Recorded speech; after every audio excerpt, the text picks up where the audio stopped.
பேரவைத் தலைவர் அவர்களே, மாண்புமிகு எதிர்க்கட்சி தலைவர் அவர்களுக்கும், மாண்புமிகு புதிதாக பொறுப்பேற்றுள்ள மாண்புமிகு முதலமைச்சர் அவர்கள் தலைமையிலான புதிய அரசுக்கும், இங்கே அமர்ந்திருக்கின்ற சக சட்டமன்ற உறுப்பினர்களுக்கும், எங்களின் பேச்சுக்களை கேட்டு ரசிக்க மாடத்தில் வந்து அமர்ந்திருக்கும் பார்வையாளர்கள் அனைவருக்கும் முதற்கண் எனது வணக்கத்தை தெரிவித்துக் கொண்டு எனது உரையை தொடங்குகிறேன். இந்த சட்டமன்றம் எத்தனையோ வித்தியாசமான சூழல்களை கண்டிருக்கிறது. ஆனால் இந்த அரசு ஏற்படுத்தியிருக்கும் சூழல் என்பது வித்தியாசத்திலேயே வித்தியாசமானது. செய்வதை மட்டும்தான் சொல்வோம் என்று ஆணித்தரமாக அள்ளித்தளித்த வாக்குறுதிகளை தாங்களும் மறந்து மக்களும் மறந்திருப்பார்கள் என்றெண்ணி தனது முதல் நிதிநிலை அறிக்கையும் வேளாண் நிதிநிலை அறிக்கையும் தாக்கல் செய்துள்ளது இந்த அரசு. அதிலும் பெயர் மாற்ற பட்டியல் போல் வெளியான இந்த நிதிநிலை அறிக்கை தேர்தலின் போது சொன்ன கஜானா காலி என்ற பிரச்சாரத்தை கேள்விக்குறியாக்கிவிட்டது. இதை பார்த்து ஆச்சரியக்குறியில் கூட விக்கித்து நிற்கின்ற சூழ்நிலை இன்றைக்கு ஏற்பட்டிருக்கிறது. இந்த அரசு ஆட்சி பொறுப்பேற்ற பின் அரங்கேறிய காட்சிகளை நான் திரும்பி பார்க்கிறேன். மாண்புமிகு முதலமைச்சர் அவர்கள் துறை ரீதியான ஆய்வுகளை மேற்கொண்டார்கள். பட்ஜெட்டுக்கு முன்னதாக மீண்டும் ஆய்வு செய்தார்கள். மாண்புமிகு அமைச்சரவை கூட்டம் நடந்தது.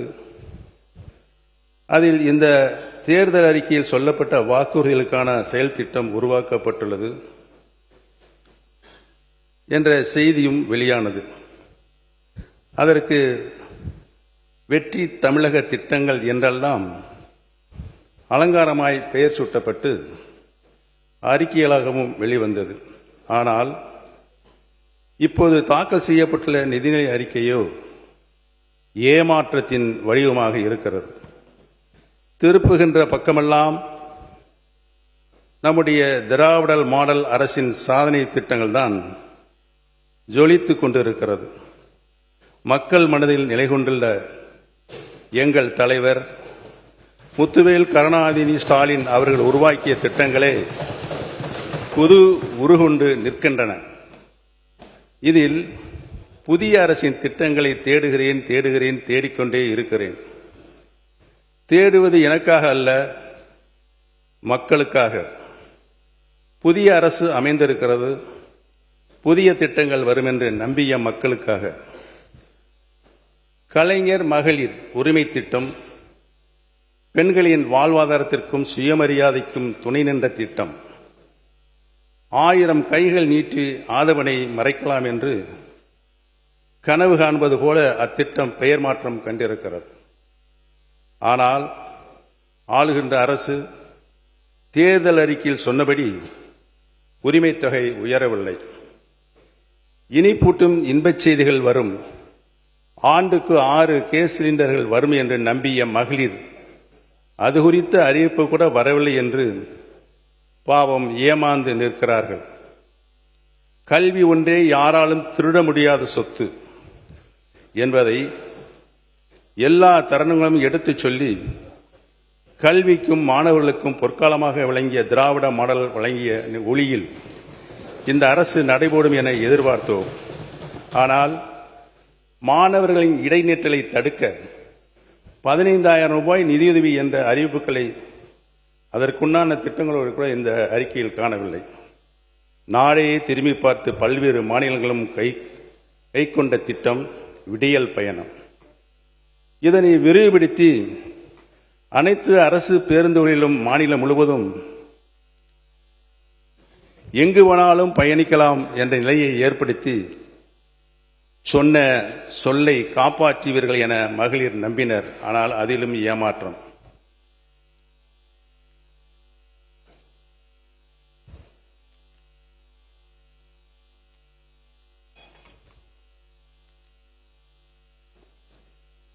இந்த பேரவையில் நான் ஒழித்துக் கொண்டிருக்கிறேன்.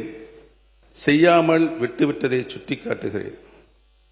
மாண்புமிகு பேரவைத் தலைவர்களே, நல்லதும் மாற்றம்தான், கெட்டதும் மாற்றம்தான். எதிர்பார்த்து வாக்களித்த தமிழ்நாட்டு மக்களுக்கு கிடைத்துள்ளதோ பெருத்த ஏமாற்றம்தான். மொத்தத்தில் முதல் நிதிநிலை அறிக்கை. அவை முன்னவர் மாண்பு பேரவைத் தலைவர் அவர்களே, நிதியமைச்சராக இருந்து பணியாற்றியவர். ஒரு அரசு தேர்தல் நேரத்தில் அறிவிக்கின்ற திட்டங்கள் அனைத்தும் 5 ஆண்டு இறுதி வரையிலும் அதற்காக என்னென்ன திட்டங்களை நாம் நிறைவேற்ற வேண்டுமோ அதை நிறைவேற்றுவோம். நீங்கள் சொல்வதைப் போல 3 மாத காலத்தில் ஒரு சரித்திரம் படைக்க இயலாது. நீங்கள் அப்படி சரித்திரம் படைத்தால் நீங்கள் சொல்லுங்கள்.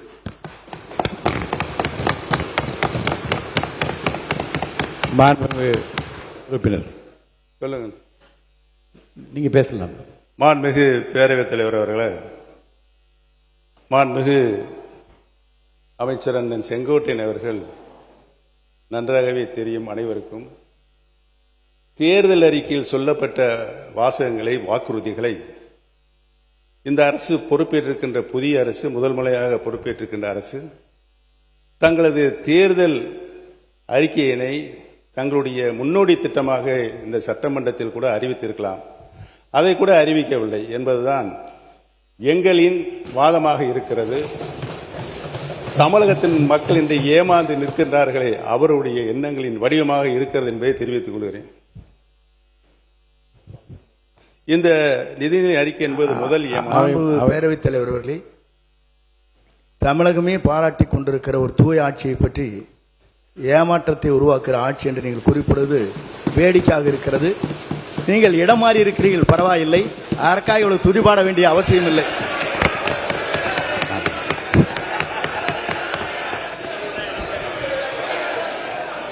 மாண்புமிகு பேரவைத் தலைவர்களே, அந்த இடத்தை அவர்தான் முதலில் மாற்றியவர் என்பதை நான் இங்கு தெரிவித்துக் கொள்ள கடமைப்பட்டிருக்கிறேன்.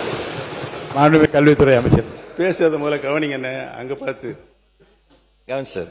மாண்புமிகு பேரவைத் தலைவர் அவர்களே, மதிப்பிற்குரிய முன்னாள் முதல்வர், பாசத்திற்குரிய சகோதரர் மூத்த உறுப்பினர் அவர்கள் பேசும்போது இடத்தை முதலில் மாற்றியவர் நம்முடைய அமைச்சர் என்றார். ஆனால் பாருங்க என்ன ஆச்சரியம்னா, இடத்தை மாற்றிய போதும் அவர் இதயத்தின் அருகே இருந்த அந்த நிழல் படத்தை மாற்றவே வேண்டாம் என்று சொன்னவர் எங்களுடைய வெற்றி தலைவர். ஆனால்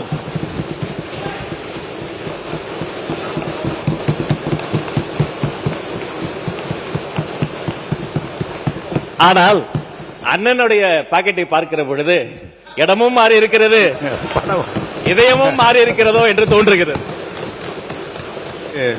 பேரவைத் தலைவர் அவர்களே, அமைச்சர் எங்கள் மாண்புமிகு பேரவைத் தலைவர் அவர்களே, எங்கள் அண்ணன் செங்கோட்டையன் அவர்கள் இடம் மாறி இருக்கலாம்.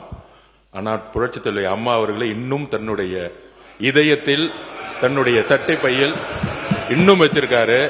ஆனால் புரட்சித் தலைவி அம்மாவால் முதலமைச்சராக்கப்பட்டவர் இன்றைக்கு அவருடைய சட்டப்பையில் யாரோட புகைப்படம் இருக்கிறது தமிழ்நாட்டு மக்களுக்கு தெரியும். அமைச்சர்களுக்கு பதில் சொல்வதற்கு நேரம் இருக்கிறது, காலம் இருக்கிறது. நான் பேசி முடித்தவுடன் நீங்கள் சொல்ல வேண்டிய கருத்தை சொன்னால் அனைவரும் ஏற்றுக்கொள்ள. அடுத்தது நீங்க பேசலாம். எங்களுடைய இதயத்தில் நிலையாக வைத்திருக்கிறோம்.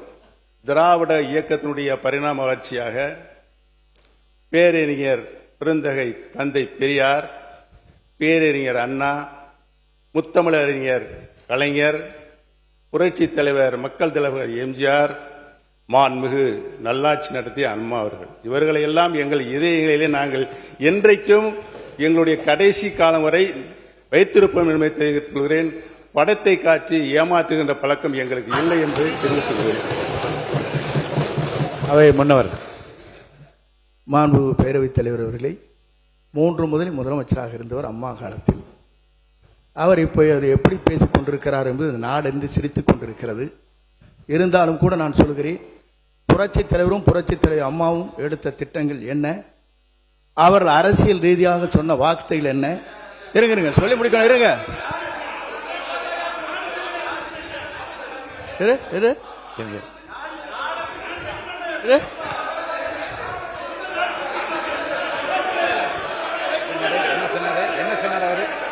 சொல்லி இருங்க, அமைதியா இருங்க. முடிக்கிறேன். இல்ல உட்காருங்க, நான் சொல்லிடுறேன். ஏனுங்க, நான் சொல்ல முடிக்க வரைக்கும் விடுங்க. உட்காருங்க, உட்காருங்க, உட்காருங்க. நான் சொல்ல போறேன், முடிவு சொல்ல போறேன். உட்காருங்க. இல்லைங்க, நான் என்ன உட்காருங்க, இருங்க. அவை முன்னவர் உட்காருங்க, உட்காருங்க.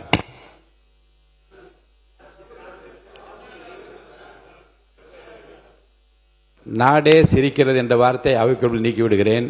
மாண்பு உறுப்பினர் அனைவருக்கு ஒரு செய்தி. மாண்பு உறுப்பினர் முன்னாள் முதலமைச்சர் பேசுகிறார்.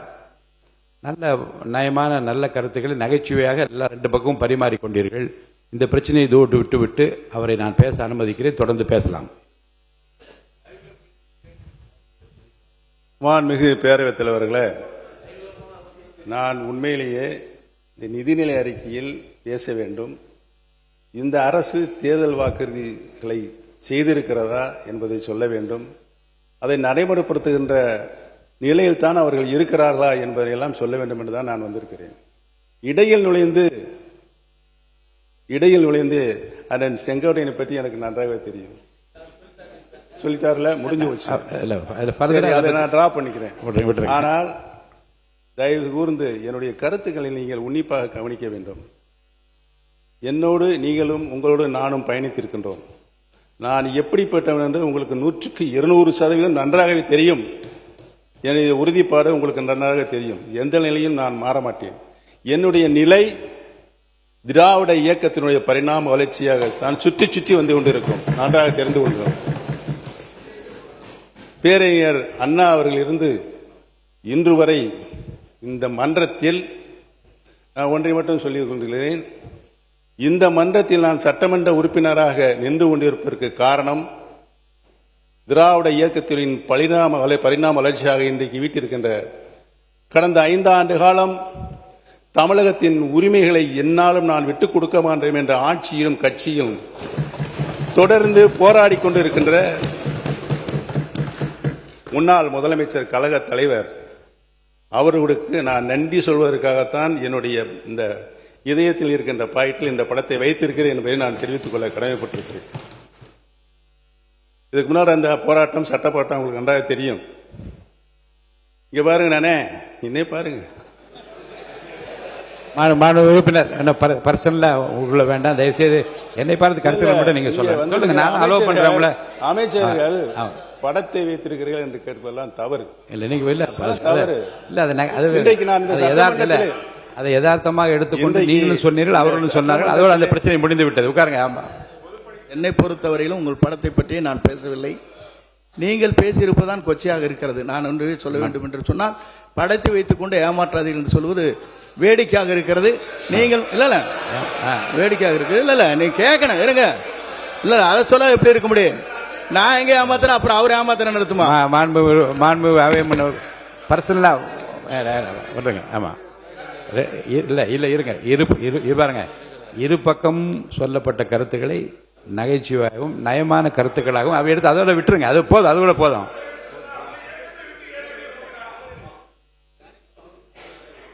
எடுத்துக்கொள்ளுமாறு நான் கேட்டுக்கொள்கிறேன். இந்த இரண்டையுமே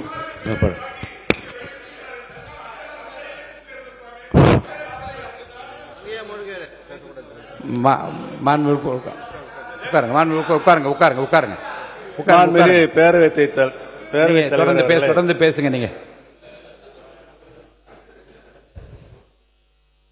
இந்த முதல் ஏமாற்றத்தை எங்களுக்கு ஏன் தந்தீர்கள் என்று இந்த அரசை பார்த்து மகளிரும் புலம்புகிறார்கள், இளைஞரும் புலம்புகின்றனர்.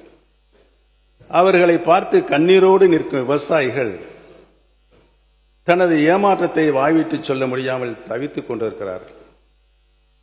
எப்படி சொல்வார்கள்? பாவம், காவிரி காய்ந்து கிடக்கிறது, மேகதாது அணை கட்டியே தீரும் என கர்நாடகம் ஒற்றை காலில் நிற்கிறது. இதற்கெல்லாம் தீர்வு காண வேண்டிய அரசோ பயிர்க்கடன் தள்ளுபடியிலும் சொன்னதை செய்யாமல் ஏமாற்றத்தை வழங்கி இருக்கிறது. போதா குறைக்கு நெல் டன்னுக்கு 3500 ரூபாய் மொத்தமாகவும், கரும்புக்கு 4500 ரூபாய் குறைந்தபட்ச ஆதார விலை கிடைக்கும் என்று நம்பி ஏமாந்த நிலையில் தங்களது ஏமாற்றங்களை சொல்ல வார்த்தைகள் இன்றி விவசாயிகள் இன்றைக்கு கண்ணீர் வெடித்து அழுகின்றனர். காக்கி சட்டை அணிந்த சகோதரர்கள் காவலர்களோ தங்களது அடிப்படை சம்பளம் மாதம் 18,200 ரூபாயிலிருந்து 25,000 ரூபாயாக உயரும் என்று நம்பி ஏமாந்து நிற்கின்றனர். பட்ஜெட் பக்கங்களை எல்லாம் புரட்டி புரட்டி தேடினாலும் பழைய ஓய்வூதிய திட்டத்தை செயல்படுத்துவதற்கான நடவடிக்கைகளை காணவில்லை என நமது இந்த அரசுக்கு அச்சாணியாக விளங்கிக் கொண்டிருக்கின்ற அரசு ஊழியர்கள் ஏமாந்து நிற்கின்றனர். 5 ஆண்டுகள் பணிமுடித்த செவிலியர்கள், தற்காலிக ஆசிரியர்கள் பணி நிரந்தரம் செய்யப்படும் என நம்பினர். ஆனால் அதற்கான எந்த அறிவிப்பும் வந்து சேராதால் அவர்களும் ஏமாந்து நிற்கின்றனர்.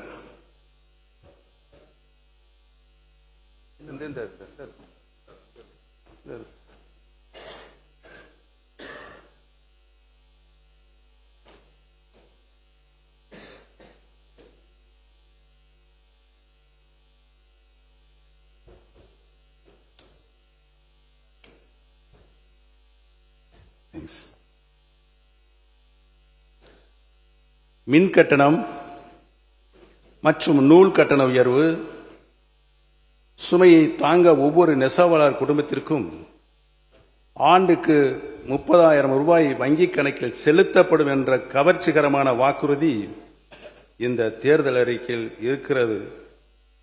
தேர்தல் முடிந்தும் ஆட்சி பொறுப்புக்கு வந்த பிறகும் இன்னும் அந்த தேர்தல் அறிக்கையிலேயே தூங்கிக் கொண்டு இருக்கிறதே என நெசவாளர்களுக்கும் தங்கள் ஏமாற்றத்தை சொல்ல வழியின்றி விழிபதுங்கி நிற்கின்றனர். இத்தகைய ஏமாற்றங்களை இந்த நிதிநிலை அறிக்கை தந்துவிட்டதே என்றெண்ணி வேதனைப்படும்படிதான் நிதிநிலை அறிக்கையும் வேளாண் நிதிநிலை அறிக்கையும் இருக்கிறது. மாண்புமிகு பேரவைத் தலைவர் அவர்களே, மாநிலத்தை திராவிட மாடல் அரசு கடனில் ஆழ்த்திவிட்டு போய்விட்டதாக மேடைதோறும் குற்றம் சாட்டி பிரச்சாரம் மேற்கொள்ளப்பட்டது. இன்றைக்கு புதிய அரசின் நிதித்துறை செயலாளர் என்ன சொல்கிறார்? கடன் வாங்காமல் அடுத்த 50 ஆண்டுகளுக்கு யாரும் ஆட்சி செய்ய முடியாது என்கின்றார். நான் ஏன் இதை குறிப்பிடுகிறேன் என்று சொன்னால், தேர்தல் பிரச்சார மேடைகளில் சாட்டிய குற்றச்சாட்டு முதல் நிதிநிலை அறிக்கையிலேயே தவறானது என்பது மாண்புமிகு முதலமைச்சருக்கு இந்நேரம் தெரிய வந்திருக்கும் என்று நான் நினைக்கிறேன். இப்போது புதிய அரசின் முதல் திருத்தப்பட்ட நிதிநிலை அறிக்கை 2026-2027 உள்ள கடன் 10,00,000 கோடியே 71,770.34 கோடி ரூபாய். அதாவது 10,00,000 கோடியே 71,770,770.34 கோடி ரூபாய். அதாவது மாநில மொத்த உள்நாட்டு உற்பத்தி மதிப்பில் நிலுவையில் உள்ள மொத்த கடன் விகிதம் 26.12%. புதிய அரசு பொறுப்பேற்று 93 நாட்கள் ஆகிறது. இந்த திருத்தப்பட்ட நிதிநிலை அறிக்கையில் சொல்லப்பட்டுள்ள கடன் 10,00,000 கோடியே 98,768 கோடி ரூபாய். அதாவது 27.01%. நான் ஏன் இதை சொல்கிறேன் என்றால், ஒரு அரசு கடன் வாங்காமல் இருக்க முடியாது. ஆனால் கடன்களால் எத்தனை திட்டங்கள் நம் மாநிலத்திற்கு கொண்டு வந்து சேர்த்து இருக்கிறது என்பதைத்தான் நாம் எண்ண வேண்டும். எப்படி பொருளாதார வளர்ச்சிக்கு இந்த கடன் துணை நின்றது என்பதைத்தான் நாம் பார்க்க வேண்டுமே தவிர, வீணாக கடன் வாங்கிவிட்டார்கள் என்று கூறி ஒரு பொறுப்பான நிதி மேலாண்மையை செய்த எங்கள் முன்னாள் முதலமைச்சர் தளபதி மு க ஸ்டாலின் அவர்களை குறை சொல்லக்கூடாது என்பதற்காகத்தான் இதை சுட்டிக்காட்டுகிறேன். அது மட்டுமின்றி கடன் வாங்குவது அரசின் இஷ்டத்திற்கு செய்ய முடியாது. அதற்கும் அரசுக்கு பொறுப்பை நிர்ணயிக்கின்ற ஒரு சட்டம் இருக்கிறது. அதுதான் 2003ஆம் ஆண்டு தமிழ்நாடு நிதிநிலை நிர்வாக பொறுப்புடைமை சட்டம். அந்த சட்டத்தை மீறி அந்த சட்டம் வகுத்து கொடுத்துள்ள எல்லைக்கோட்டை தாண்டி யாரும் கடன் வாங்க முடியாது. இந்த அரசும் வாங்க முடியாது என்பதை மேடை பிரச்சாரத்தை முடித்துவிட்டு ஆட்சி பொறுப்புக்கு வந்துள்ள மாண்புமிகு முதலமைச்சரும் இந்நேரம் உணர்ந்திருப்பார் என நான் உறுதியாக நம்புகிறேன். வளர்ச்சி விகிதத்தில் தமிழ்நாட்டில் நாட்டின் முன்னணி மாநிலமாக உயர்த்திய கடந்த திராவிட மாடல் அரசின் இடைக்கால நிதிநிலை அறிக்கை மாநிலத்தின் சொந்த வருவாயை உயர்த்தி உற்பத்தி முதலீடுகளை அதிகரித்து நீடித்த வளர்ச்சியை நோக்கிய தெளிவான நிதி அணுகுமுறையை முன்வைத்தது. ஆனால் தற்போதைய அரசின் திருத்தப்பட்ட நிதிநிலை அறிக்கை அந்த பாதையை தொடர தவறியிருக்கிறது என்பதை நான் இங்கு சுட்டிக்காட்ட கடமைப்பட்டிருக்கிறேன். உயர வேண்டிய சொந்த வருவாய் குறைந்துள்ளது. மாநிலத்தின் சொந்த வரி வருவாய் கணிப்பு 2839 கோடி ரூபாய் குறைக்கப்பட்டிருக்கிறது. அதாவது தமிழ்நாட்டை தற்சார்பாக்குவோம் என்று கூறிய இந்த அரசு நடைமுறையில் மாநிலத்தின் வருவாய் ஈட்டும் திறனையே பலவீனப்படுத்தியிருக்கிறது. இதைவிட கவலை அளிப்பது என்னவென்றால், மாநிலத்தின் வரி மற்றும் வரியில்லா வருவாயை உயர்த்துவதற்கான புதிய சிந்தனையோ புதிய திட்டமோ புதிய அணுகுமுறையோ இந்த நிதிநிலை அறிக்கையில் எங்கும் காணப்படவில்லை.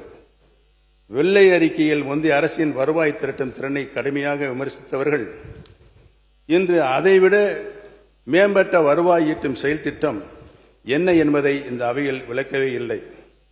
அது மட்டுமல்ல, ஒன்றிய அரசிடமிருந்து தமிழ்நாட்டிற்கு கிடைக்க வேண்டிய நிதி பகிர்வு என்பது நமது நாட்டின் உரிமை, நமது தமிழ்நாட்டின் உரிமை. நமது மக்கள் கட்டும் வரிப்பணத்திற்கான உரிய பங்கைத்தான் நாம் தொடர்ந்து கேட்கின்றோம். நிதி பகிர்வும் அதிகார பகிர்வும் திராவிட முன்னேற்ற கழகம் தொடர்ந்து முன்வைத்து வரும் உயிர்கொள்கைகள். அதைத்தான் மாநிலத்தில் சுயாட்சி, மத்தியில் கூட்டாட்சி என்ற 50 முழக்கங்களில் ஒன்றாக நமக்கு படித்து தந்தார் கலைஞர் அவர்கள்.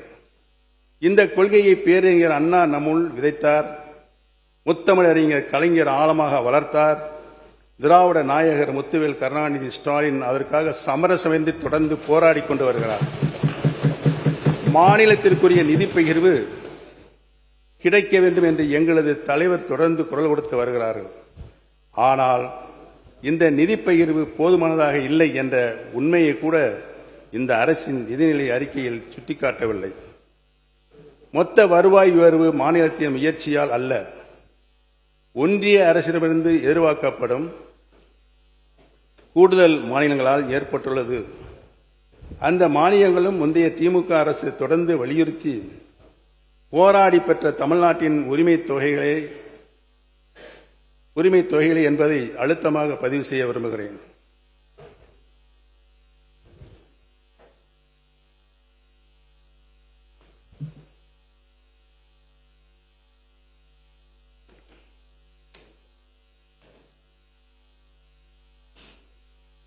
இந்த நிதிநிலை அறிக்கையின் வருவாய் மதிப்பீடுகள் கூட நம்பகத்தன்மை குறித்த கேள்விகள் எழுகின்றன.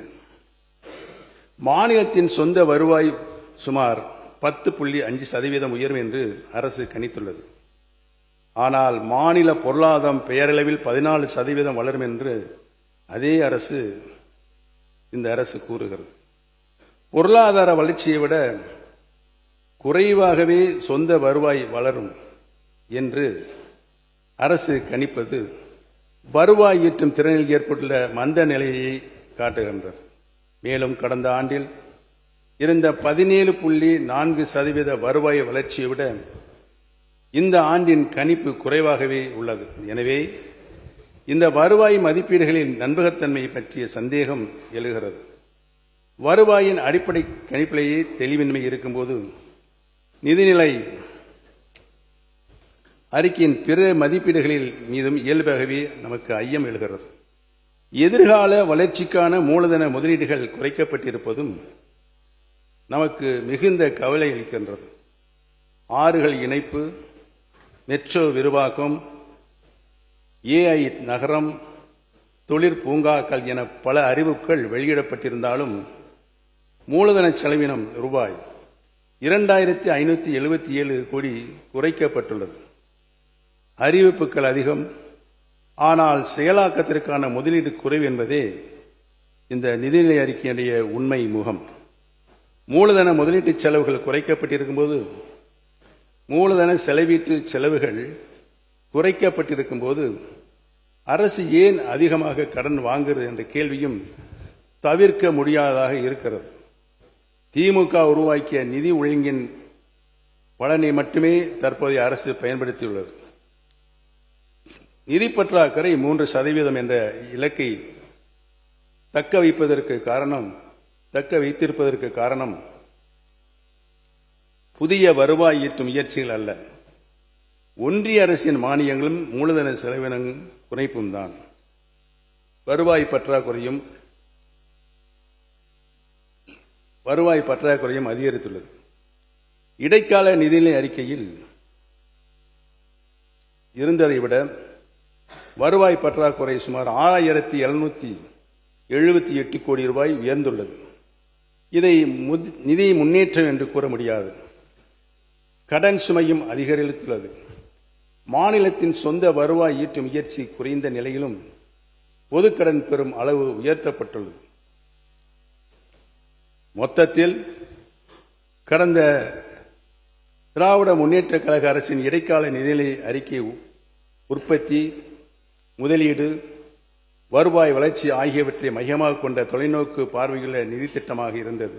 ஆனால் தற்போதைய அரசின் திருத்திய நிதிநிலை அறிக்கை சொந்த வருவாயை உயர்த்தும் வாய்ப்பை கோட்டை விட்டு மூலதன முதலீட்டை குறைத்து ஒன்றிய அரசின் மானியங்களை அதிகம் சார்ந்திருக்கும் நிலைக்கு தள்ளப்பட்டு இருக்கிறது.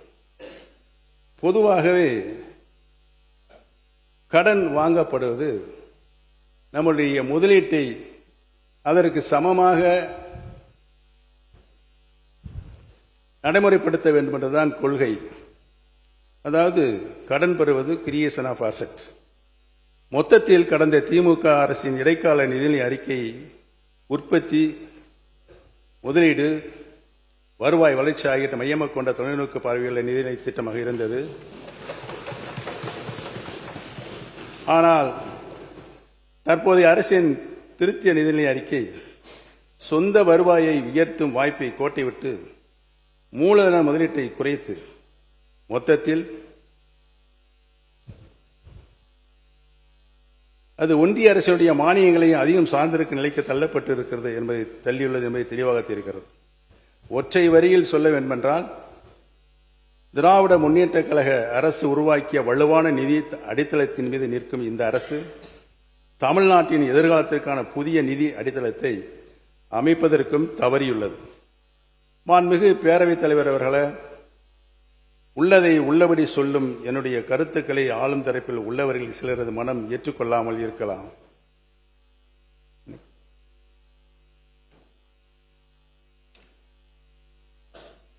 பலரது மனம் ஏற்றுக்கொண்டாலும் அதை வெளிப்படுத்த தயங்கலாம். இருக்கிறது. எங்களை தற்காத்துக் கொள்ளும் வாதம் என ஆட்சி பொறுப்பில் உள்ள ஆளும் கட்சியினர் இங்கே ஒரு வாதத்தை வைக்கக்கூடும். நாங்கள் வந்து 100 நாட்கள் கூட ஆகவில்லையே என்று அவர்கள் சொல்லக்கூடும். எங்களுக்கு கால அவகாசம் கொடுங்கள் என்று கேட்கக்கூடும். அவர்களின் கோரிக்கையை நான் எதிர்க்கவில்லை. ஆனால் உள்ளதை உள்ளபடி சொல்ல வேண்டுமல்லவா? ஒரு செயலை ஒருவர் செய்ய வேண்டுமென்றால் முதலில் அவரிடம் அதற்கான முனைப்பு இருக்க வேண்டும். இந்த ஆட்சி ஏற்பட்ட பிறகு ஆளுநர் உரை நிகழ்ந்துவிட்டது, நிதிநிலை அறிக்கை தாக்கலாகிவிட்டது, வேளாண் நிதிநிலை அறிக்கை வாசித்தாகிவிட்டது. ஆனால் இவற்றில் எங்காவது ஆளும் அரசின் தேர்தல் அறிக்கைகளை நிறைவேற்றுவதற்கான அறிகுறிகள் தென்படுகிறதா? இல்லை. திராவிட மாடல் திட்டங்களின் விரிவாக்கம் தானே எங்கும் இருக்கிறது. இதனை யார் ஏற்க மறுத்தாலும் இதுதான் மக்கள் காணும் உண்மை. திராவிட மாடலின் திட்டங்களை கடக்க முடியாது. மக்கள் நலனில் முத்துவேல் கருணாநிதி ஸ்டாலினை விஞ்சி யாரும் மக்கள் நலனில் முத்துவேல் கருணாநிதி ஸ்டாலினை விஞ்சி யாரும் சிந்திக்க முடியாது என்பதுதான் இந்த நிதிநிலை அறிக்கையின் புலப்படுத்தும் உண்மைத்தன்மை. திக்கட்டும் ஒளிவீசும் திராவிட மாடல் திட்டங்களின் மறுபதிப்புத்தான் இந்த அரசினுடைய முதல் நிதிநிலை அறிக்கை, பட்ஜெட். மாண்புமிகு பேரவைத் தலைவர்களே, தமிழ்நாடு எத்தனையோ பிரச்சனைகளை சந்தித்திருக்கிறது. அவற்றில் காவிரி பிரச்சனைக்கு அந்த நதிநீர் போலவே நீண்ட நெடிய வரலாறு இருக்கிறது. பல முதலமைச்சர்கள் இப்பிரச்சனையில் பேசியிருக்கிறார்கள், பல பொதுப்பணித்துறை அமைச்சர்கள் பேசியிருக்கிறார்கள். ஆனால் பேச்சுவார்த்தை எல்லாமே கால நீராக நிலையில்தான், கர்நாடகம் எதற்குமே அசைந்து கொடுக்காத நிலையில்தான் நாம் நீதிமன்றங்களின் உதவியை நம்பியிருக்கிறோம். முதலில் அண்டை மாநிலம் அன்போடு பேச வேண்டும், இரு மாநில மக்களும் சுமூக சூழ்நிலையில் பிரச்சனைக்கு தீர்வு காண வேண்டும் என முழு முயற்சி மேற்கொண்டது திராவிட முன்னேற்ற கழகம்தான்.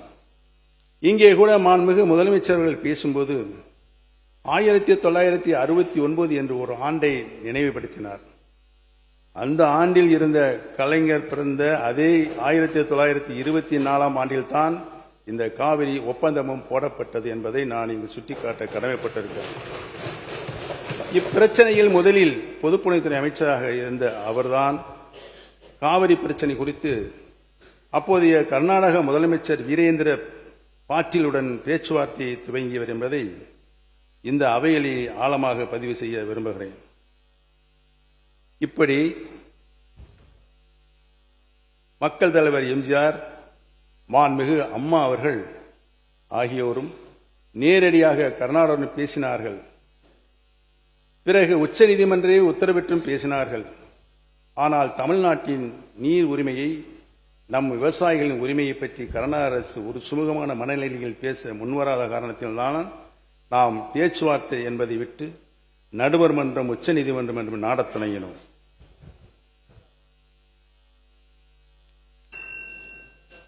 மாண்புமிகு உறுப்பினர் குறுக்கீடுகளை தவிர்த்து ஏறத்தாழ 27 நிமிடங்கள் நீங்கள் பேசிக் கொண்டிருக்கிறீர்கள். நிதிநிலை அறிக்கை ஒரு 250 பக்கம் படித்தார், வேளாண் அமைச்சர் அவர் 150 பக்கத்து படித்தார். அதுக்கு நிகராக நீங்கள் நிறைய தயார் செய்து கொண்டு வந்திருக்கின்றீர்கள்.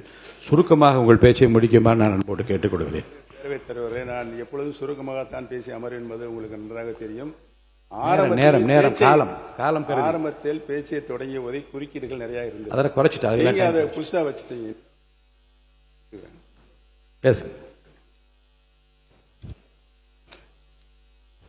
இந்த பிரச்சனையில் அதில் தமிழ்நாடு வெற்றி கண்டு இருக்கிறது. கொஞ்சம் ஸ்பீடாக போனால் மாண்புமிகு பேரவைத் தலைவர்கள் ஸ்பீட் பிரேக் போடுறீங்க, கொஞ்சம் பார்த்துங்க. இடைக்கால தீர்ப்பையும் பெற்றோம், அதை செயல்படுத்த பிரதமர் தலைமையிலான ஆணையத்தையும் பெற்றோம். பிறகு நடுவர்மன்றத்தின் இறுதி தீர்ப்பையும் நாம் பெற்றோம். அதை உச்ச நீதிமன்றமே உறுதி செய்தது. அதற்கு உச்ச நீதிமன்றத்தினுடைய இறுதி தீர்ப்புக்கும் அரசாணையும் பெற்றோம். தீர்ப்பை செயல்படுத்த ஒரு திட்டத்தையும் பெற்றோம். அத்திட்டத்தின்படி தண்ணீர் திறந்துவிட ஒரு அமைப்பையும் நாம் பெற்றோம்.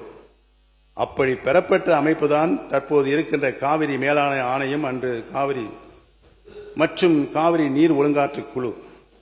இப்போது நம்மிடம் இருக்கும் காவிரி உரிமை சட்டப்படியான உச்ச நீதிமன்றத்தால் இறுதியும் செய்யப்பட்ட உரிமை.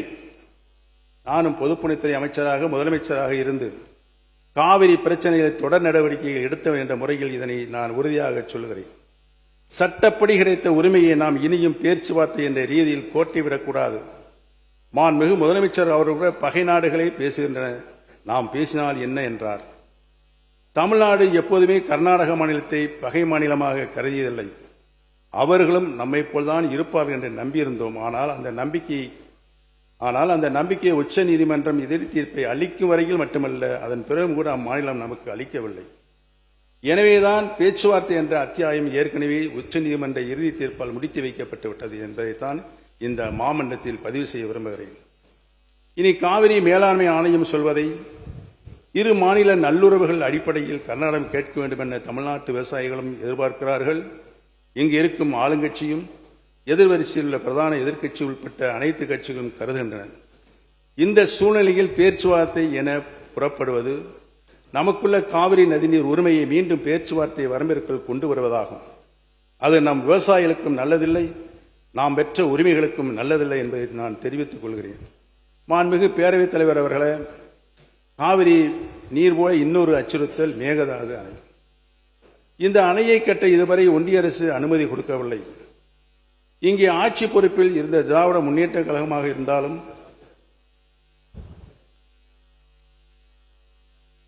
அனைத்து இந்திய அண்ணா முன்னேற்ற கழகமாக இருந்தாலும் காவிரி பிரச்சினை சட்ட ரீதியான தமிழ்நாட்டின் உரிமையை பாதுகாக்கவே போராடி வந்திருக்கிறோம். தமிழக வெற்றி கழகமாக அரசும் அந்த நிலையில்தான் பயணிக்கும் என நான் உறுதியாக நம்பிக்கொண்டு இருக்கின்றோம். தீர்மானங்களை நிறைவேற்றி இருக்கிறோம்.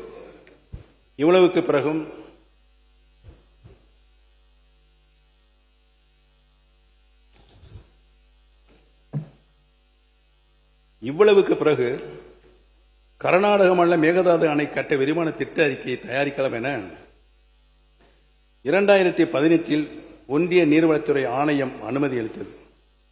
ஆனால் அது பிளாங்கட் பெர்மிஷன் அல்ல, 3 நிபந்தனைகளை விதித்தது.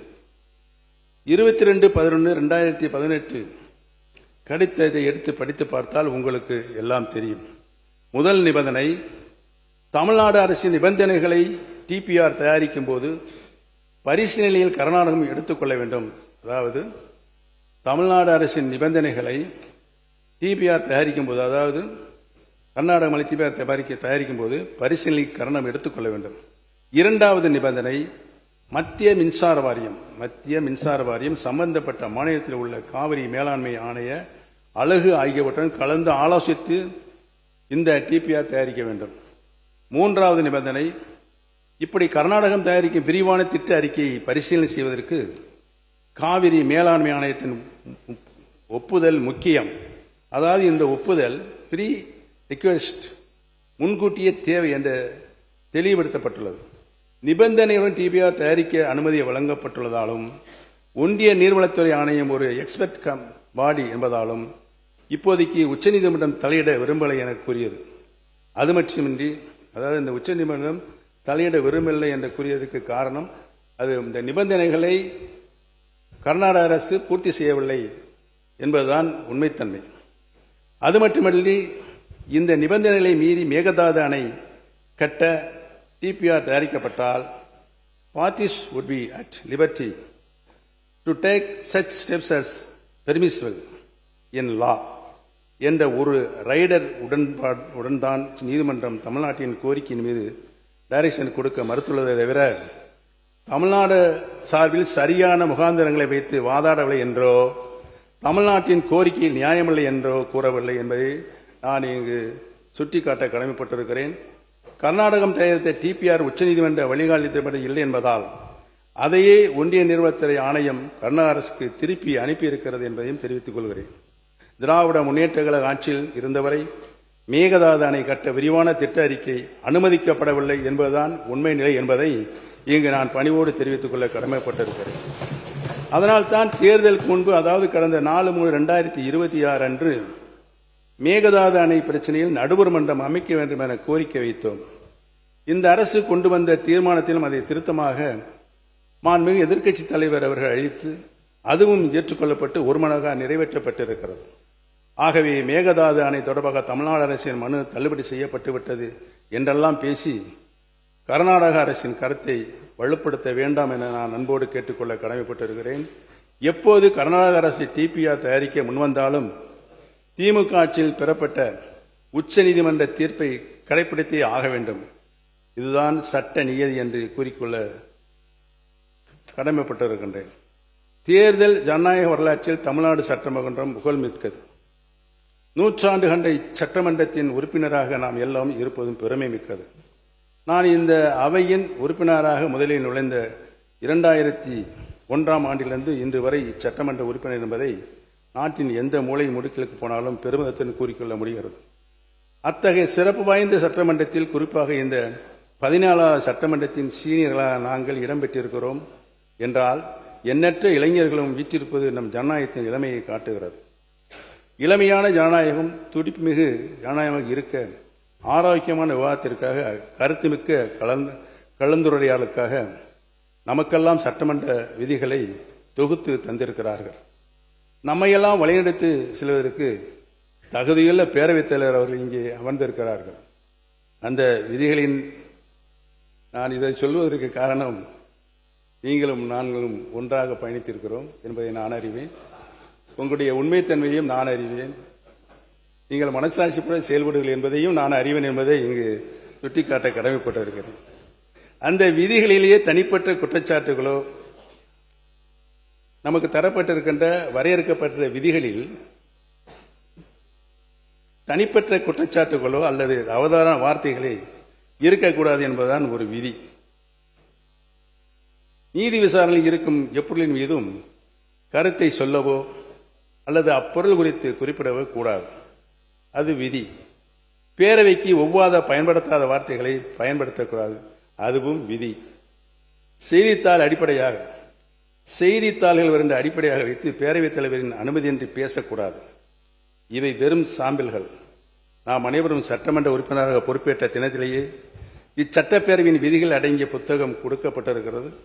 அப்படி ஒரு புத்தகம் இங்கே இளைஞர்களாக அமைந்திருக்கும் உறுப்பினர் அயலுக்கும் வந்து சேர்ந்திருக்கும். அந்த 292 விதிகள் கொண்ட தமிழ்நாடு சட்டமன்ற பேரவை விதிகள், அந்த விதிகள் தான் நமக்கு எல்லாம். இங்கு இருக்கும் தலைவர் மாண்புமிகு உறுப்பினர் இந்த விதிகள்லாம் எல்லா உறுப்பினரும் படிக்க வேண்டும் என்பதை தான் சொல்லுகிறார். அவர் எனது அந்த விதிகளை அவரும் படித்துவிட்டு தான் வந்திருக்கிறார். காலம் கருதி விரைவிலே முடிக்கும்படி நான் கேட்டுக்கொள்கிறேன். நன்றி. அதன் கீழ்தான் பேரவைத் தலைவர் நம்ம எல்லாம் அதைத்தான் சொல்ல வந்தேன். அந்த விதியின் கீழ்தான் பேரவைத் தலைவர் நம்ம எல்லாம் நல்ல வழிப்படுத்திக் கொண்டிருக்கிறார் என்பதனை நான் இங்கு பணிவோடு தெரிவித்துக் கொள்ள கடமைப்பட்டிருக்கிறேன். ஆகவே மூத்த உறுப்பினர் என்ற முறையில் நான் சொல்லிக் கொள்வது, இது பாரம்பரியமிக்க சட்டமன்றம். அதன் பழம்பெருமையை, ஜனநாயகத்தை தாங்கி நிற்கும் அந்த தூணை ஆரோக்கியமான விதானமான முன்னெடுத்து வெளியுறவுகள் புகழ் சேர்க்க நம்முடைய சட்டமன்றத்திற்கு, நம்முடைய தமிழ்நாட்டுக்கு பெருமை சேர்க்க வேண்டும் என்று உங்கள் அனைவரையும் நான் அன்போடு கேட்டுக்கொள்ள கடமைப்பட்டிருக்கிறேன். ஒன்றை மட்டும் சொல்லி வருகிறேன். கடந்த ஐந்தாண்டு காலம் தமிழக மக்களுடைய அடிப்படை வசதிகளையும் தமிழ்நாட்டினுடைய பாரம்பரிய உரிமைகளையும் திராவிட இயக்கத் தலைவர்கள் நமக்கு பெற்றுத்தந்த உரிமைகளை காப்பாற்றுகின்ற ஒரே நோக்கத்தோடு தான் நாம் செல்ல வேண்டுமே தவிர வேறு எந்த நோக்கமும் நமக்கு இருக்கக்கூடாது என்பதை சொல்லி, இவ்வளவு தூரம் பொறுமையாக கேட்ட சட்டமன்ற உறுப்பினர், அமைச்சர்கள் உட்பட சட்டமன்ற உறுப்பினர்களுக்கும் மாண்புமிகு பேரவைத் தலைவருக்கும் என்னுடைய நன்றியை தெரிவித்து அமைகிறேன். நன்றி, வணக்கம். மாண்புமிகு உறுப்பினர் என்.எம். சுகுமார்.